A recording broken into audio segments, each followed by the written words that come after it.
এটির মাধ্যমে সরকারের জবাবদিহিতাও নিশ্চিত হবে। একই সাথে সরকারের যে ভুল ত্রুটিগুলো হচ্ছে সেগুলো শুধরে সরকার আগামীতে আরও ভালোভাবে এগিয়ে যাবে। আজকেই প্রথম গণপ্রজাতন্ত্রী বাংলাদেশ সরকারের মাননীয় প্রধানমন্ত্রী আনুষ্ঠানিকভাবে আমাদের দল, মূল দল এবং 3টি অঙ্গ এবং সহযোগী সংগঠন বাংলাদেশ জাতীয়তাবাদী ছাত্র দল, যুব দল এবং স্বেচ্ছাসেবক দলের জেলার শীর্ষ নেতাদের সাথে মত বিনিময় করেছেন। আসলে এটির কয়েকটি উদ্দেশ্য রয়েছে। একটি হচ্ছে সরকারের বয়স প্রায় 3 মাস চলছে।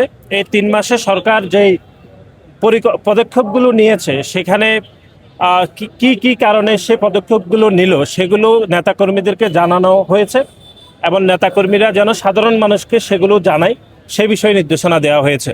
এবং নেতাকর্মীদের থেকে সুনির্দিষ্টভাবে ওনারা জানতে চেয়েছেন, বিশেষ করে সরকার প্রধান এবং গুরুত্বপূর্ণ মন্ত্রণালয়ের মন্ত্রীরা, যে সরকার ওই প্রকল্পগুলোতে আর কি কি ব্যবস্থা গ্রহণ করলে হচ্ছে বাংলাদেশের সাধারণ মানুষ উপকৃত হতে পারবে, এইসব বিষয় নিয়ে আলাপ আলোচনা হয়েছে।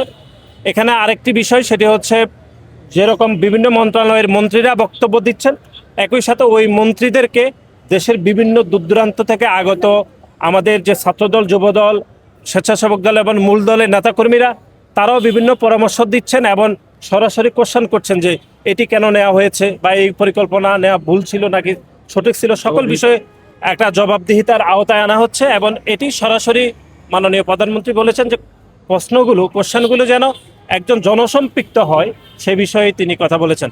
এটি এরকমই বলা যায়। একই সাথে বাংলাদেশের সাধারণ মানুষ যেহেতু নেতাকর্মীদের সাথে সম্পৃক্ত, একদম সাধারণ তৃণমূলের মানুষের চিন্তা ভাবনাগুলো, মানুষ আসলে সরকারকে নিয়ে কি ভাবছে বা তৃণমূল মানুষ আরও কি পরামর্শ দিচ্ছে, তারই একটি সুনির্দিষ্ট প্রতিফলন বা প্রতিনিধিত্ব আমরা আজকের এই মত বিনিময় সভায় দেখছি।